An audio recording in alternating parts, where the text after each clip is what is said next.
Okay, well, we are back again.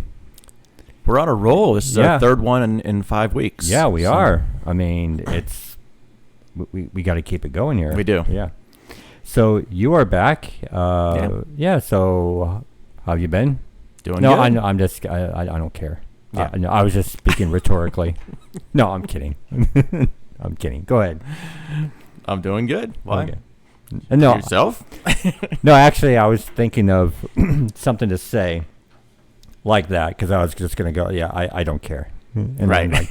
I'm just speaking rhetorically, But yeah, so we're back. And I'm just excited to be doing one right away. Yeah. Instead of a 6-month gap, you know. And so today on the podcast, we've got 2 brand new craft beers to try. We do. And we're going to Let's discuss get some 80s and 90s things that do not exist anymore. And some unsolved murders. Unsolved crimes. Not all murders, but yeah. Well, some of them I got murders. 2 specific ones I'll go into detail on. Yeah, it would help if you're the more knowledged in that department. Yes, I'm the true crime buff of the group. Yes. All right. This one's I skinnier, so I think they're the same. So we are trying a craft beer that's a double IPA, which runs a 8% ABV from Equilibrium, right? Yeah, Equilibrium. It's MC squared. Yes. It's got a picture of a punk rock looking Einstein on it. Yeah. Yeah.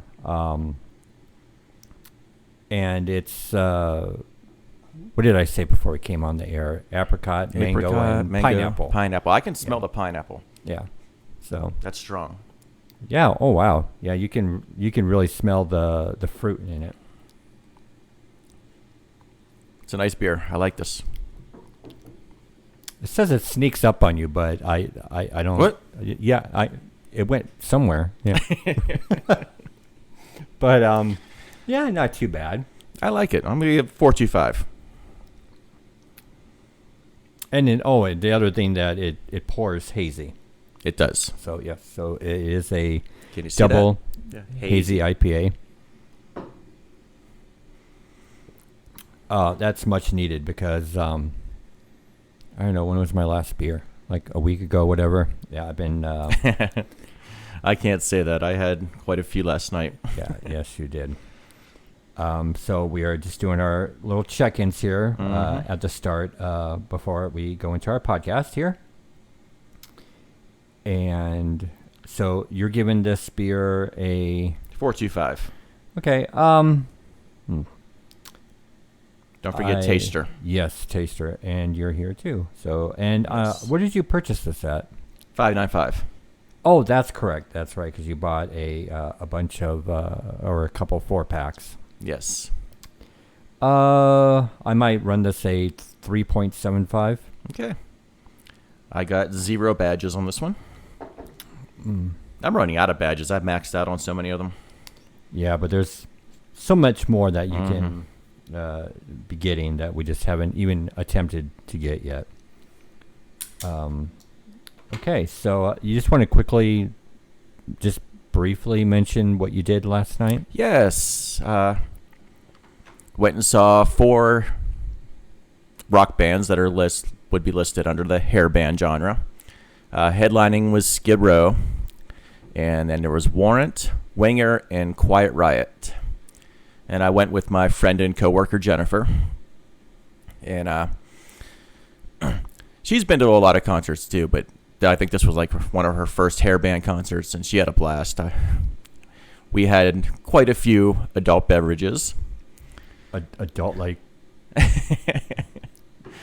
Kool-Aid? Yeah, I actually, it was at Sunset Station, and it's a bit of a drive from where I live. And I knew I was going to be drinking, and I didn't want to pay the outrageous Uber fees for that long of a drive, so I just got a room. And we brought some of our own drinks, and she introduced me to something called whipped cream vodka. She had told me about it before. I thought it sounded disgusting. but I had it. It was pretty damn yummy. Well, okay. Yeah.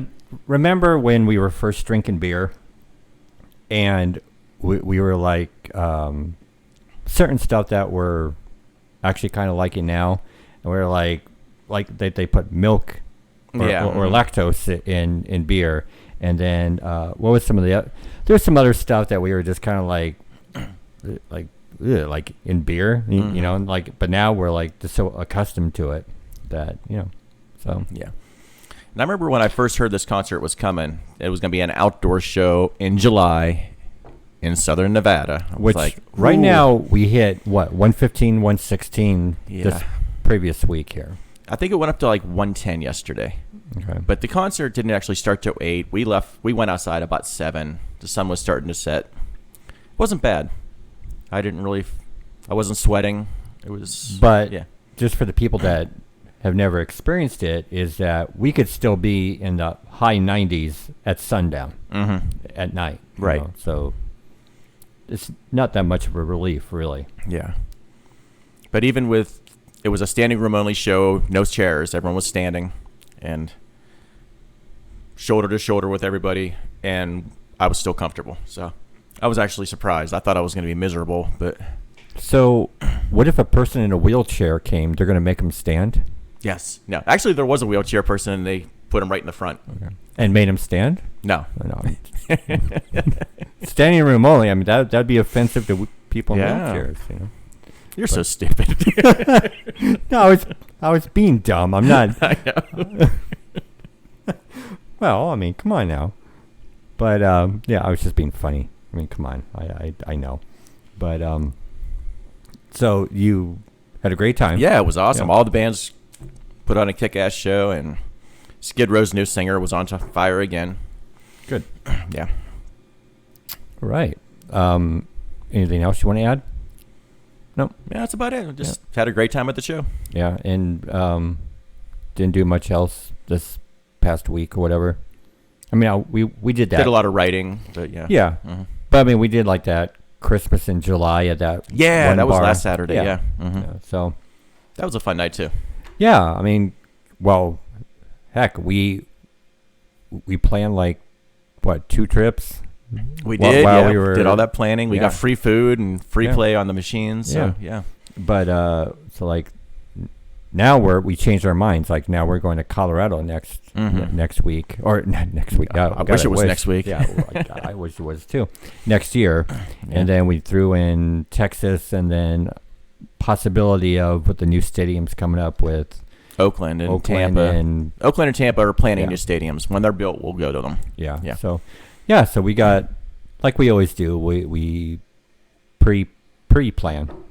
Yeah. So we got like vacations for years on end planned right now. Oh, good God. We've had vacations just for years coming.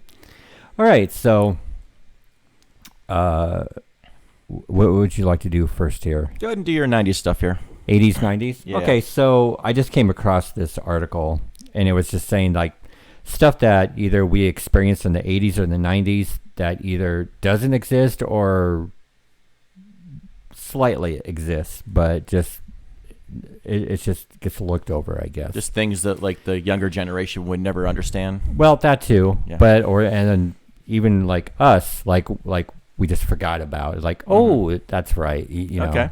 So I made a big list actually, right. And let's get to it. Some in my slow down. Like, no, I'm just kidding. Don't make me come over there.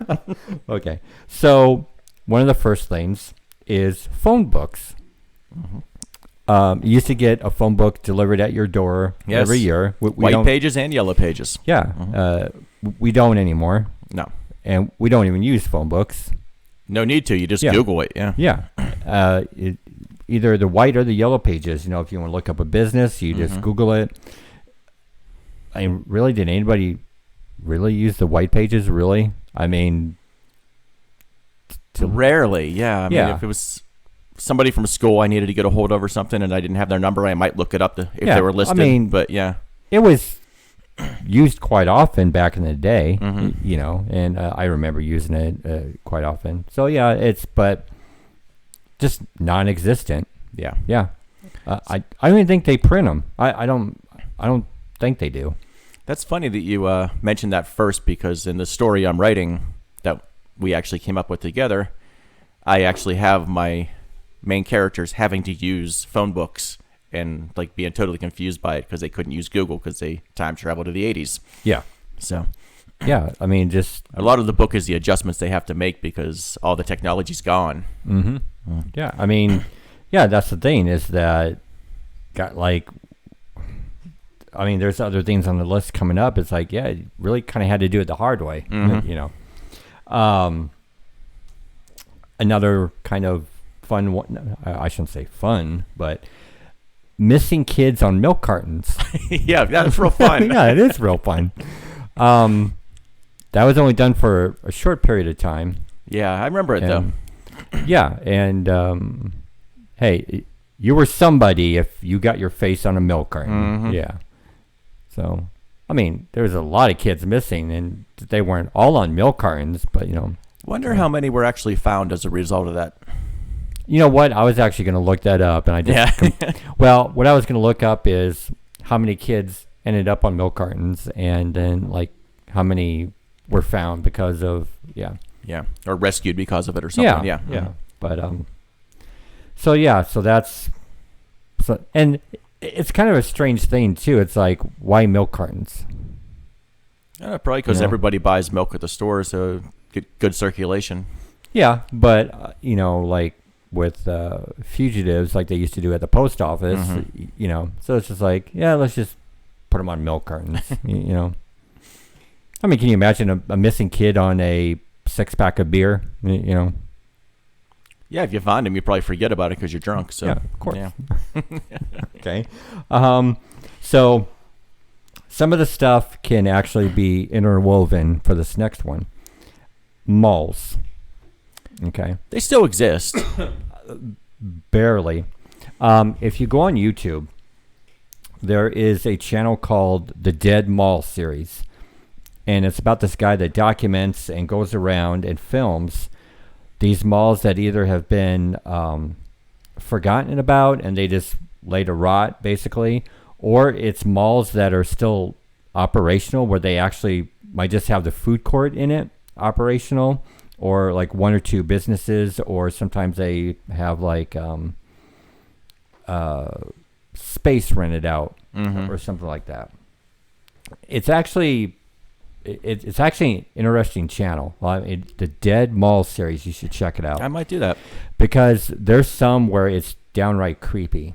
Because like there's a couple where he'll go in the middle of the night, and because he has to sneak in. Okay. You know, and there's one that was so creepy, but it's so interesting and almost kind of like one of them is just so depressing. It's just like, you know, just the way that it's just been forgotten about, you know, and like all the facade is still like you'll see like Radio Shack. Okay, so there's another one, or the Gap, yeah, like you'll see the stores that still have that.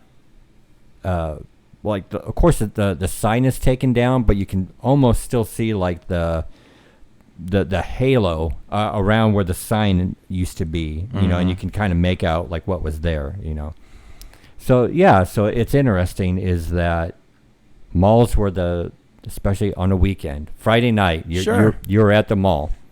It was an event, you know. You got together with your friends and you played video games in the arcade and bought records at the record store, and and it was a great place to meet girls. Yeah, you did. Really, I mean, to see a movie there, the movie theaters there. Yeah, I met quite a few girls I actually went on dates with at malls. That was kind of like the pickup place. Yeah, or the hangout place, or the meetup place with your friends, or it was just a place to be. You know, and you'd spend hours. Oh yeah. Now, if I went to a mall, it's because there was a specific store I needed something from. I'd go get it and leave. You know, I wouldn't even hang out anymore. But that probably one of the top things of something that you would really miss. You know, like God, it's like you spend your teenage years there. You know, and so so that's deeply missed. That is. But again, there are very few still operational. But a lot are just laid to rot, basically. Okay, so here's another one.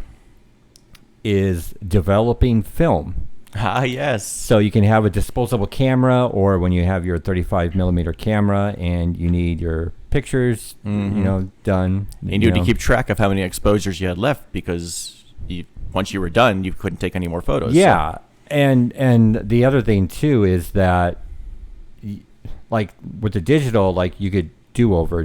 Like here, it's like, okay, we'll see if this comes out. Yeah, you had no idea if it was a good shot or not until you got it developed. Exactly. And so another thing, and it's kind of an interesting fact, is a lot of, I shouldn't say a lot because I didn't look up the stats on this, but I think there was quite a few child molesters that got caught this way, because I'm sure they would develop their film, and like the people developing the film would be like, okay, we need to report there's something this. wrong here. We need to alert the authorities. Yeah.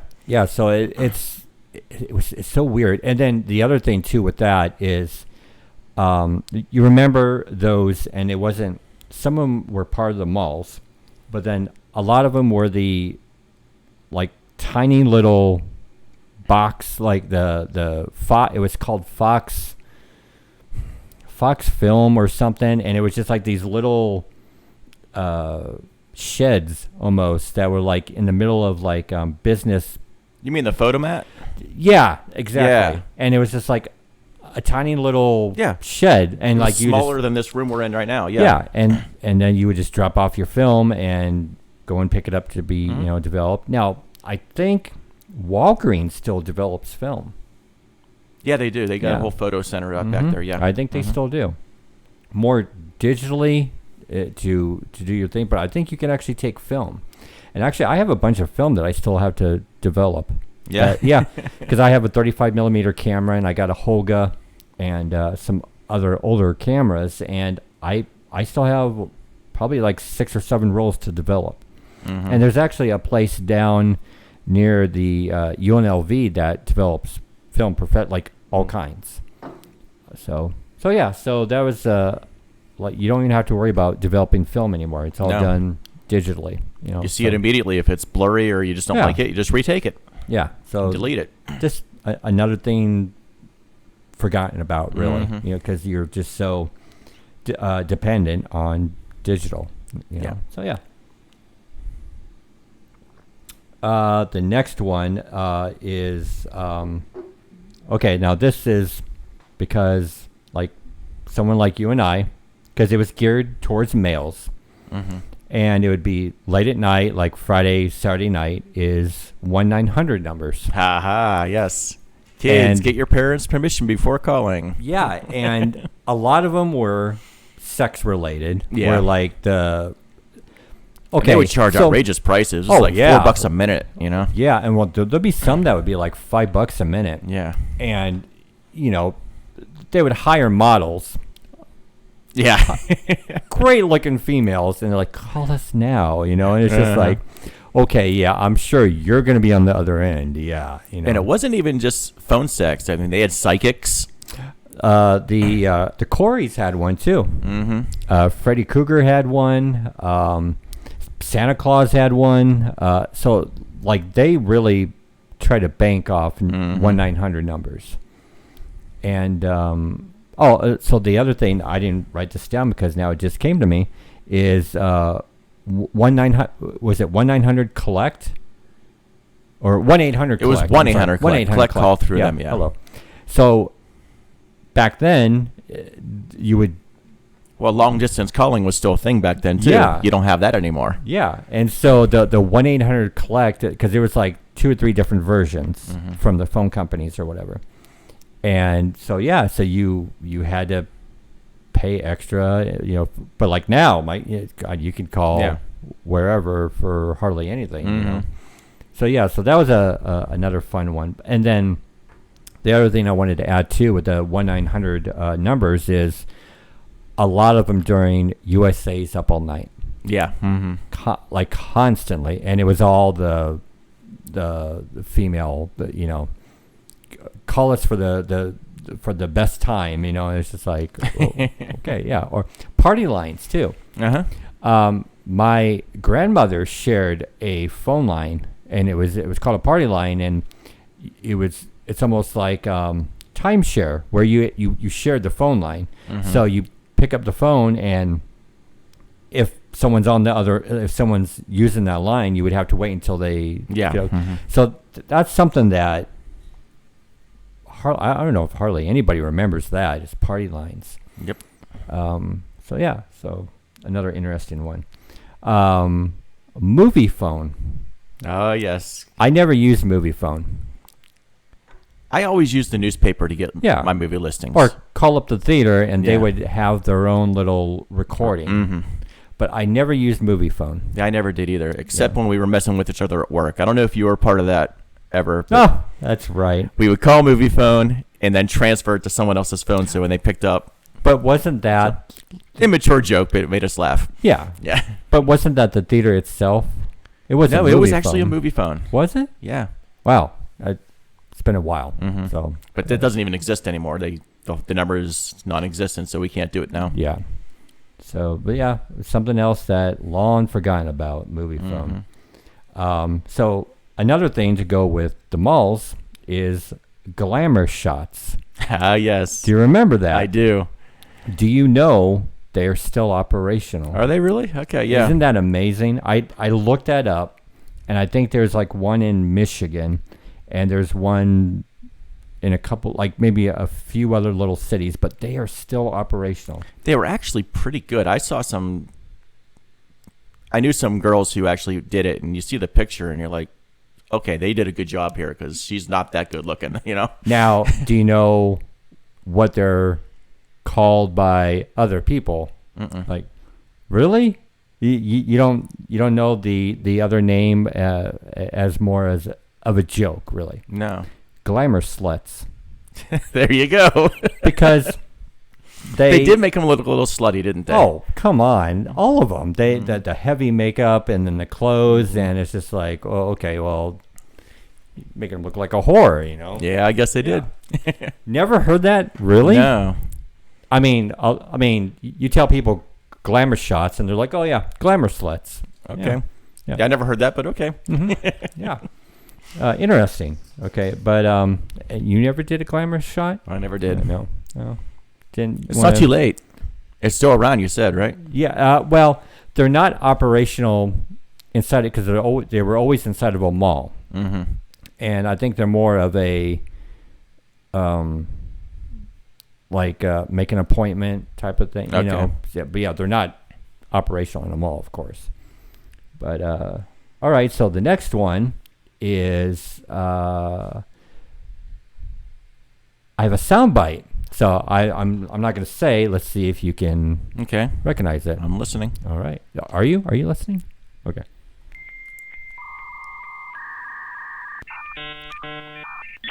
America Online? Yeah. Well, dial-up modem. Okay. So an annoying sound. Yeah. And something that you had to do back in the internet day when you're going online. And it's funny. I was so late in technology that I never experienced that. Really? I didn't have computer or online anything. My first online experience was the I thought you had web TV. Web TV. Yeah, yes. web TV.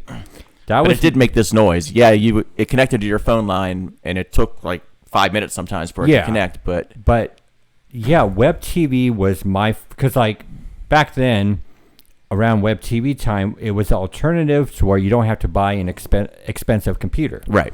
And computers were, at that time, very expensive.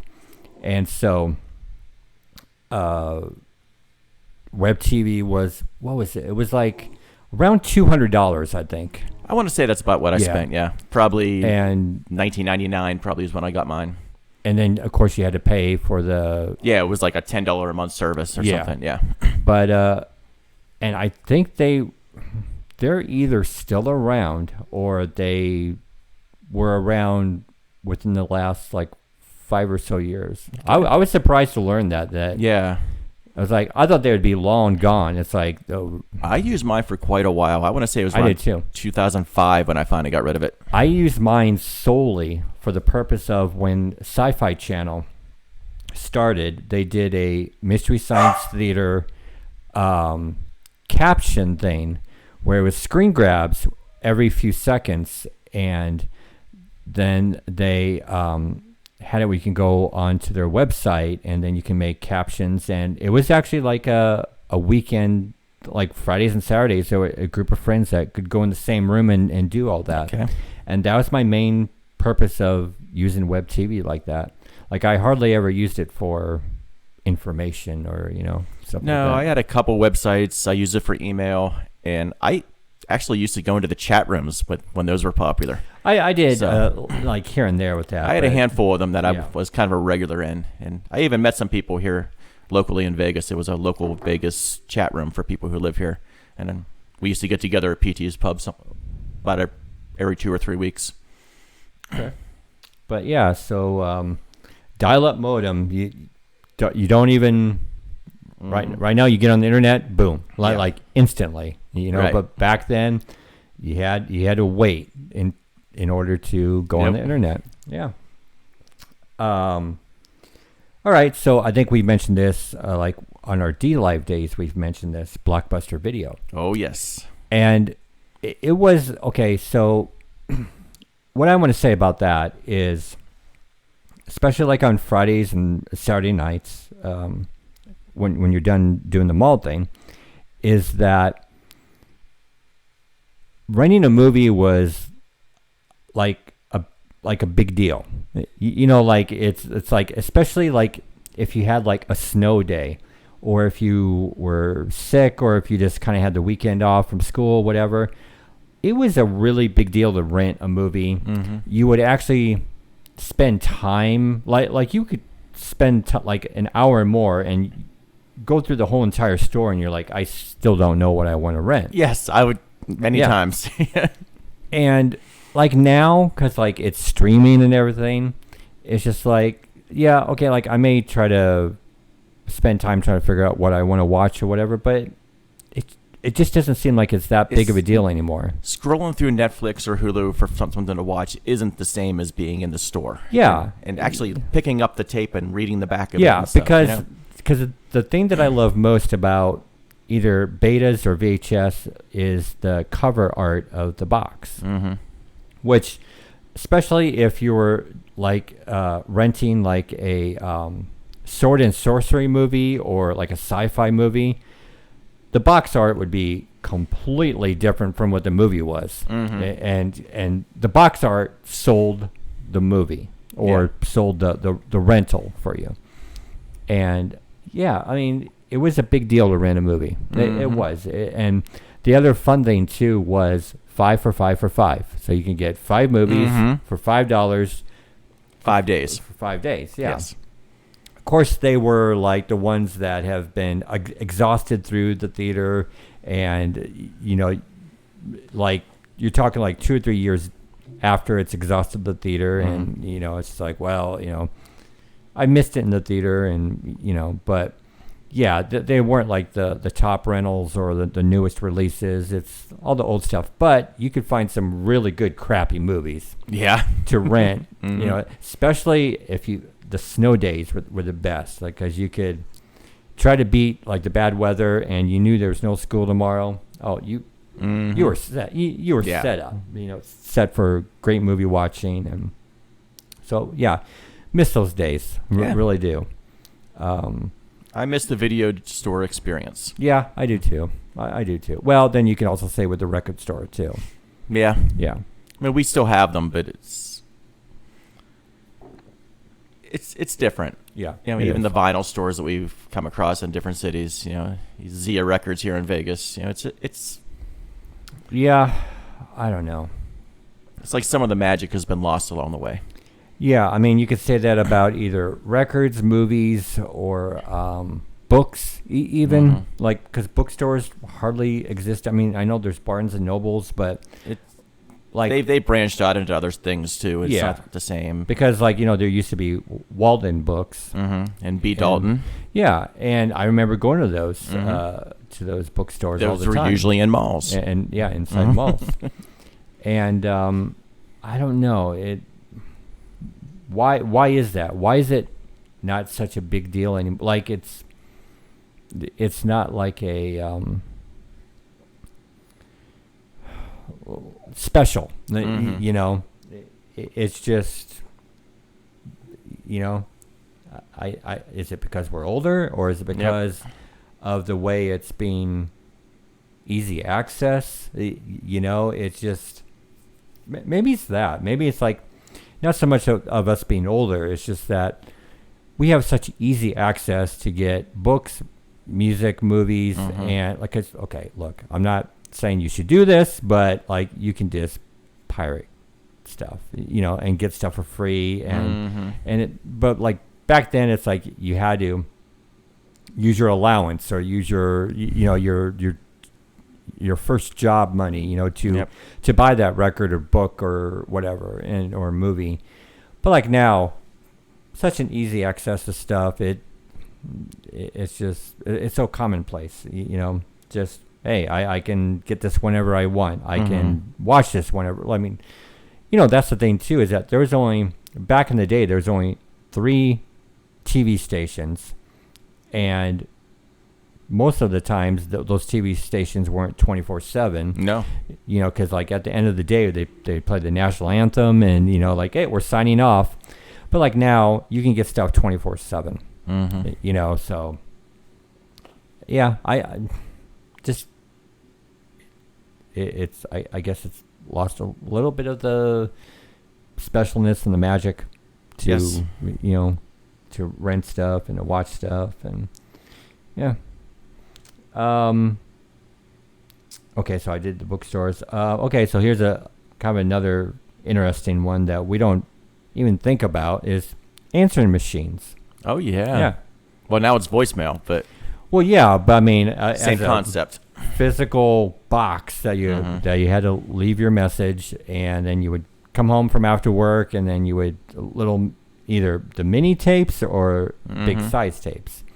The first thing I would always look at was that red dot. Was it blinking or not? Find out who called you, and you were somebody. It's like, oh, I got a message. I'm gonna go hear who called me. Yeah, exactly. And then the other thing that since we're talking about like phones and everything like that, is do I have it here? I can't believe I don't have it. I thought I had it. Oh, I do. So like the busy signal. You don't hear that anymore. No. Because people can either have two lines, or like the voicemail, or like people are like, you can call up anybody and all the time, and you can get them now. If you're talking, your phone will let you know someone else is calling, and you can choose to answer it or let it go to voicemail. And like I remember some of the times, like you'd be calling your friends or whatever, and you could call all afternoon or all night, and busy signal. So like, are they ever going to get off the phone? Right. So yeah, so that was another fun one. And let's see. So to go with answering machines, tape recorders. Yeah. Yeah, I owned a few tape recorders. When I was a kid, I loved playing with tape recorders. I had some fun with that too. Yeah. So that it was another fun one. Now here's an interesting one, because I want to see if you ever had one. And a pen pal. I never did. Now I'm talking like another country. I'm not talking I know. From a different state. I'm talking. I had friends who did that. They would be writing letters back and forth to somebody somewhere. And that was a big deal. Like, because like now you can either text or email somebody, or just to find out what's going on in a different part of the world, you can just look it up. But like back then, you would write a letter and find out what's going on, and and it was like, oh my God, there's somebody from all across the globe, and you're talking to this person. And again, it's like it's lost its specialness, the magic, and it's like it's not that big of a deal anymore. I got friends on the other side of the country, and right here, I could just type a message and say, hey, how you doing, Like, you would take the time to write a letter, to mail the letter, and wait to get the letter. Yeah, you're checking the mail every day, hoping it's there. Yeah. I never had a pen pal. Now, I was always wanting to, but I never did. So that was another thing that's been lost. It's like, so like now you can just talk to somebody in Paris or right. So I have a couple more. So drive-ins. Yeah. A few are still operational. I went to one as recently as about 10 years ago, and it's not the same. Yeah. People don't stay in their cars anymore. They bring like camping chairs. Yeah. And they all sit outside, and then everyone's battery goes dead because they don't have the speakers that you put on your car anymore. You listen through the radio now, on your car radio, tuned to the station. And they did that like at my, like the last few years when I was at a drive-in, they had you can listen through a certain radio station. Right. It was a dead air, like it was an unused station on the radio, and so that was another like a weekend thing, and like you were looking forward to that. And there's one that I went to in Omaha, Nebraska called Q Twin Drive-In, and so one on one side and one on the other, and I think it was called Q Twin West and Q Twin East, if you wanted to see whatever set of movies. And they would have two main ones, and then they would have a secret third one.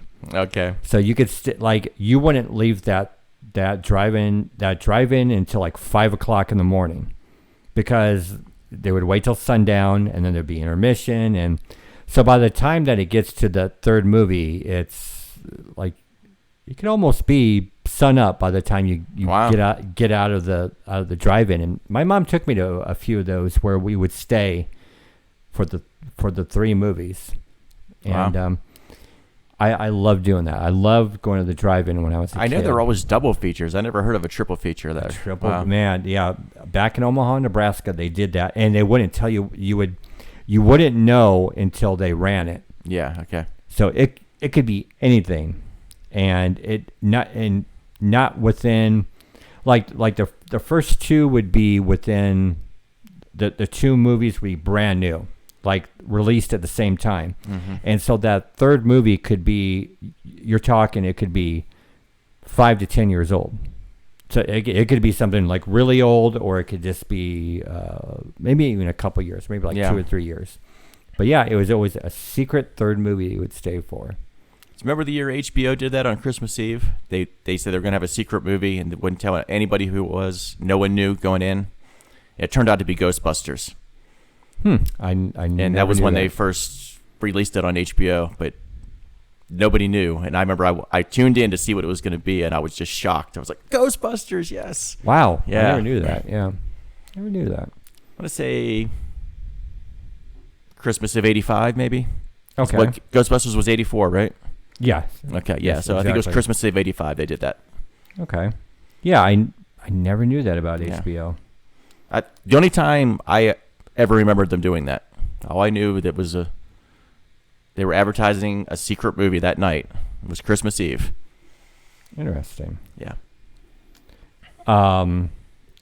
That is pretty much it, really. Okay. Of course, there's others. I mean, there's... many, I'm sure. Oh, yeah. I mean, that was just kind of my either top ones or ones that just really came off the top of my head pretty quick. All right. Well, before we segue into another topic, I'm going to go grab the other beer. Okay. And we will rate and discuss. Yes. So, yeah, we'll get our second beer going. And get the topic of the unsolved crimes going. And it's going to be another craft beer. Again, from 595. This is Drecker Brewery. Have we had... Oh, yeah, we've had Drecker. Yeah, we've had a couple Dreckers, I think. Mm-hmm. Actually, on the last podcast, we had a Drecker. I believe we did. Because it was Fargo Nordak. This is a House IPA, or the yeast is House IPA. I'm trying to find... okay. Well, go ahead and pour. And you got a little left of your first one there. All right, Mom. Jeez. Kidding. All right.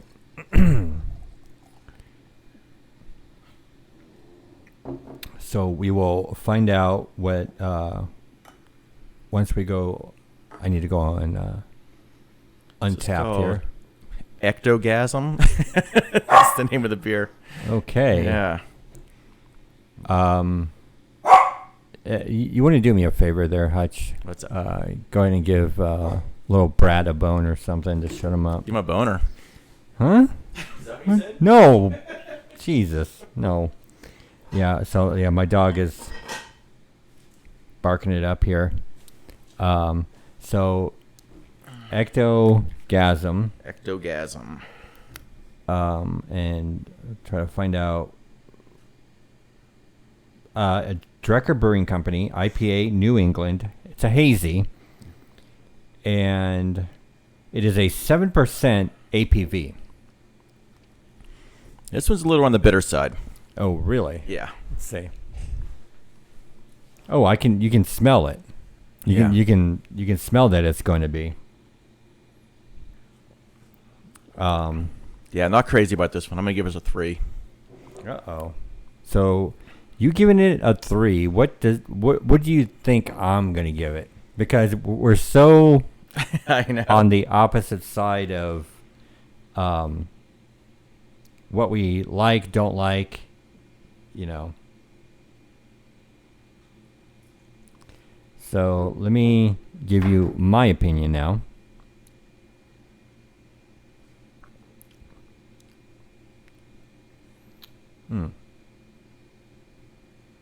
Yeah. Now, I don't know, because I just gulped that other beer, if I still have that other taste from it, but yeah. I'm not sure if I'm crazy about this one. Right. Yeah. You're giving it you said a 3? Yeah. Okay. Maybe a 3.25. Yeah. Okay. But I mean, it is. I mean, you can see it's even hazier than the. Yeah, it's murky. Yeah, it's not hazy. That's a murky IPA. Yeah, I mean that's hazier than the first one that we just tried. I like the hazies. That's kind of my favorite version of an IPA, but this one not doing it for me. Yeah. So again, we pretty much agree the same rating almost. So yeah, so I think it's gonna be the MC2 that kind of wins it out for the night here. So yes, and we can go on to our next topic. All right, since you can lead that one. Right. So I've always had a fascination with true crime. We've talked about this many times, and specifically, well, let me explain real quick. It's not so much the crimes that interest me. It's the investigation, how they caught the criminal. I'm fascinated by that. I even took criminal justice classes in college, considered being a cop. I wanted to be a homicide detective. And somehow I wound up working in the casino business. Go figure, but... Yeah, go figure. But I still love reading true crime stories and watching Dateline and 2020, stuff like that. You know, all these true crime stories. But the ones that really fascinate me are the unsolved crimes, because there's always tons of theories. You can go on the websites and read about them, and everyone thinks that they figured it out. It's this guy or it's that guy, and so I thought it might be fun just to talk about a couple of them. One of them is D.B. Cooper. Okay. Now, I'm gonna get to my notes here. D.B. Cooper is famous for hijacking a plane and demanding $200,000 in $20 bills and 4 parachutes. That was his demands. The flight was from Portland to Seattle, which is a very short flight, 30 minutes. And what he did, he handed a note to the flight attendant. And because back then the sexual harassment of flight attendants was so common and people were hitting on them all the time, she thought it was a phone number or something, and she just stuck it in her purse. And then he called her back over. He's like, "You need to read that now. I have a bomb." And she reads it, takes it to the pilots. The pilots alert the air traffic controllers. They alert the authorities from there and tell the demands. And they gave it to him. They gave him the $200,000 in $20 bills. They recorded all the serial numbers. And they actually circled Seattle for like 2 hours while they're getting all this together, because he's like, "We're not landing until this demand is met." They land. He releases all the passengers, but he kept the crew on as hostages. They give him the money. They take off again after refueling. They're supposed to go to Mexico City. Now he's got the parachutes. Puts the parachute on. He puts the rear stairs at the back of the plane down while the plane is in the air. He had him flying at a very low altitude, and he jumped out, and no one ever saw him again. All kinds of theories on if he survived or not. I was a little less than 8 years later. Some of the money washed up on the bank of the Columbia River, which I believe is the border of Washington and Oregon, which is around the area where they think he jumped out. Okay. 5,800 of the 200,000 was recovered. They know it because of the serial numbers that were recorded. None of the other money has ever resurfaced. Never got back into circulation. They've been watching for it, the authorities and all that. So none of those serial numbers ever came up. And it's just one of those crimes that has reached mythological status among true crime buffs. You know, everyone, a lot of suspects. There was one specific one that I like. I have his name written down here. Is it Mccoy? I need my glasses. Yeah, Richard Mccoy was the name. He committed an almost identical skyjack less than 5 months later. This time he asked for $500,000. He was arrested and convicted, but escaped. Then was killed not long after that in a shootout with the police. I believe it was him. The same guy? I think it was the same guy. He denied he was D.B. Cooper when they asked him. He said he was just a copycat, but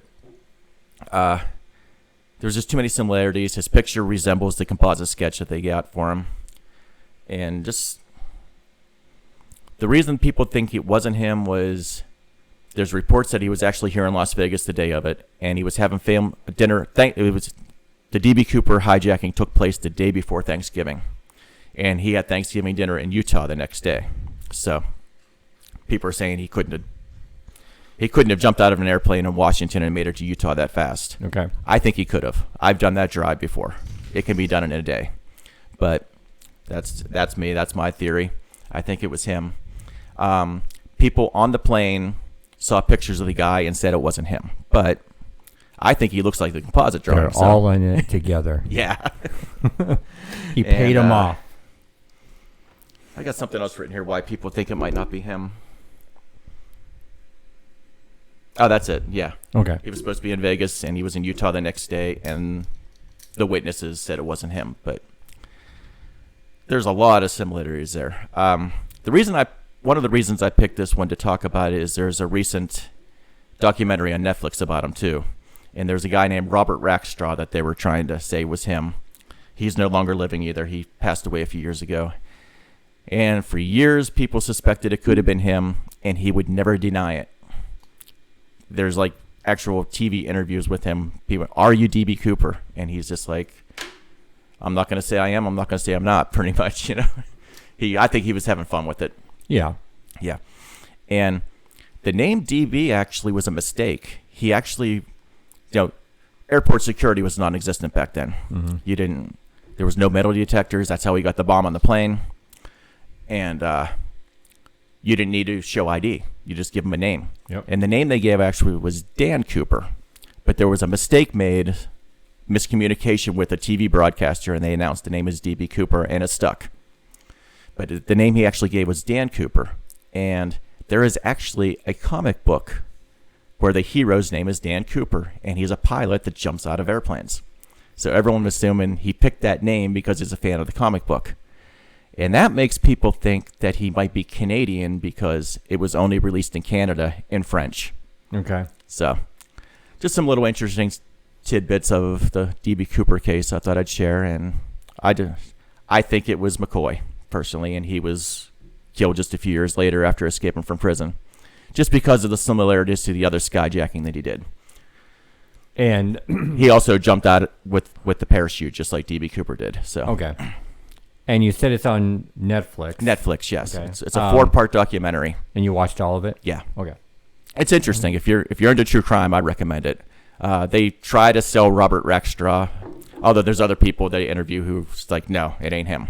So, Netflix just released another documentary murder thing. The Girl in the Picture. yes, I watched that. Yeah. Oh, did you? It's Okay. about an hour and 40-minute long movie. Okay. It's not a series, but yeah. Okay. I recommend that one too. Okay. Very interesting. Cool. Maybe I'll have to put that on my list. Mm-hmm. Okay. Netflix is actually have been on they're on the bandwagon of doing true crime stuff. Yeah, a lot of documentaries, and the only thing I don't like about the Netflix documentaries is they have no narrator. It's just they tell the story just through interviews. Okay. It works, but I miss having a narrator on a documentary, Okay. And it doesn't have to be Morgan Freeman. No. Right. Another one, right? Another Yes. one that you wanted to talk about? Probably my favorite true crime topic is the Zodiac Killer, who in the late 60s murdered 5 people in San Francisco area. And what I always found fascinating about him was he taunted the police with letters to the newspapers, pretty much saying, yeah, I did it, and you can't catch me. I'm smarter than you. You'll never catch me. To this day, hasn't been caught. 50-some years later. But there is somebody who thought that they cracked his code, right? Yeah, there's so many books and documentaries about him and people thinking they figured it out. But yeah, that was another thing he did with his letters was he would put like cryptograms to solve. Only one of them ever got solved. They've been trying to figure this other one out forever. They get using computers and the best code breakers out there, and nobody can get it. But he started out in the Vallejo area, which is outside of San Francisco. He first started out targeting couples that were in cars. Mm-hmm. He would go up to like a lover's lane area and open fire on people in the car. And the first 3 times he did this were couples. The female always died. All 3 times the female died. Only one of the men died of the 3 couples. The first one. The next 2 both survived. And the first 2 were with a gun. The third one, he found a couple picnicking in Lake Berryessa, and he stabbed them. He stabbed the guy only 8 times. He stabbed the woman way more, and which made the authorities believe he had a hatred towards women. He always made sure the woman was dead. And after the second murder, he made a phone call to the police. They traced it to a payphone that was only 0.3 of a mile from the victim's house, the female victim who died. That made them think he knew her. So a lot of these amateur sleuths are focused on her more than anything else, thinking, okay, it had to be somebody she knew. Mm-hmm. But, of course, that's speculation. His last known murder was a cab driver, and we were at the location on the San Francisco movie tour. They take us right there, and they show the clip from the movie. Yeah. And they actually filmed the movie scene right at the site of the murder. And he almost got caught that night. There were people across the street that heard the gunshot, looked out, saw him out there wiping the cab down, and called the police. There was a miscommunication when dispatch was calling the officers out on the road. They said it was a black man. It was a white man. So he was walking away from the crime scene. Police came and questioned him, saying, hey, did you see anything going on? He says, yeah, I saw a guy waving a gun running that way. They're pretty sure it was him. Yeah. And had they known they were looking for a white man instead of a black man, they probably would have caught him right there. But he walked off. That's his last known murder. And that's the part that always was like, wow, they were that close to catching the guy. If the dispatcher hadn't made that mistake, we'd know who it was, you know. A lot of suspects. You think he's dead? Consider it was over 50 years ago. Good chance of natural cause dead. It was could be.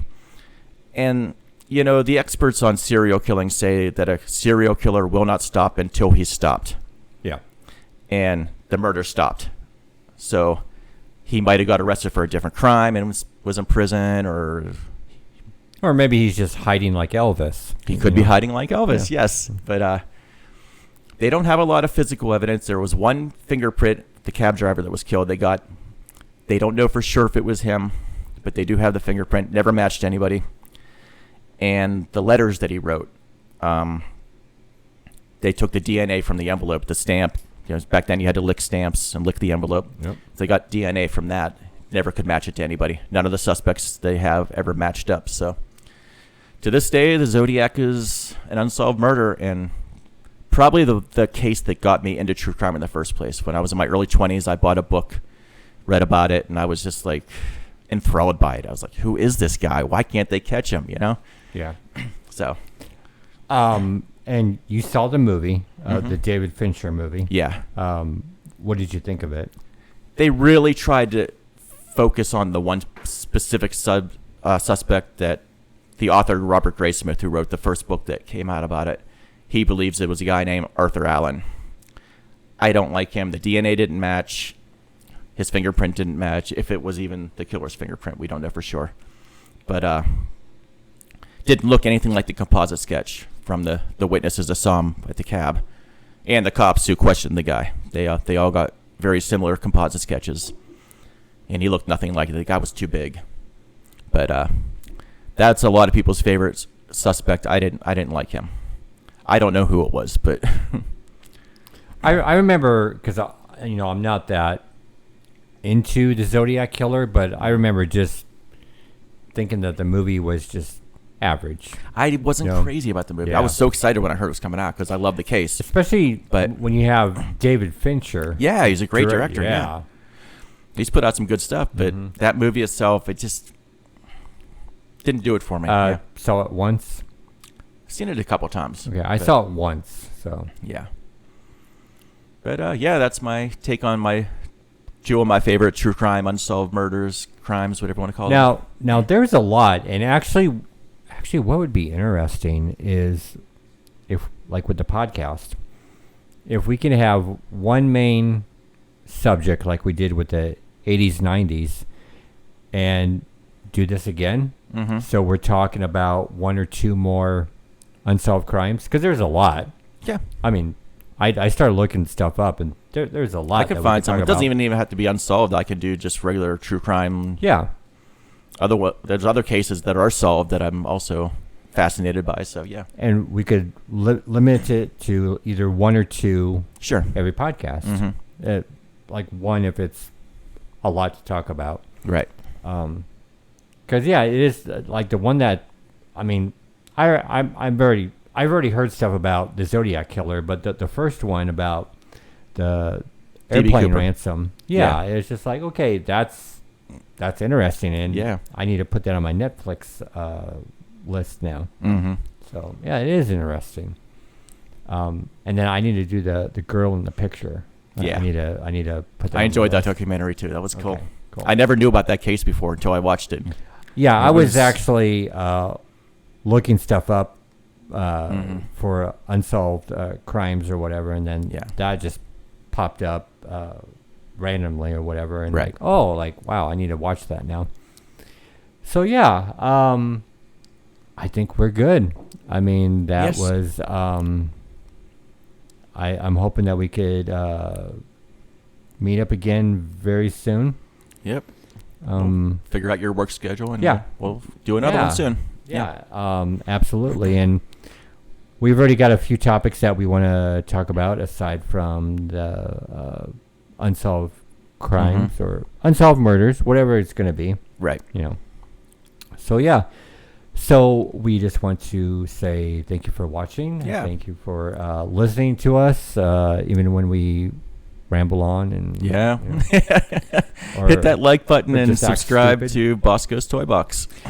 Yeah, and we'll be seeing you again real soon. And just keep listening, keep watching, and listening to our older podcast. And, of course, my toy videos that I'm starting to do now. And we will just see you next time, right? Adios. Yes.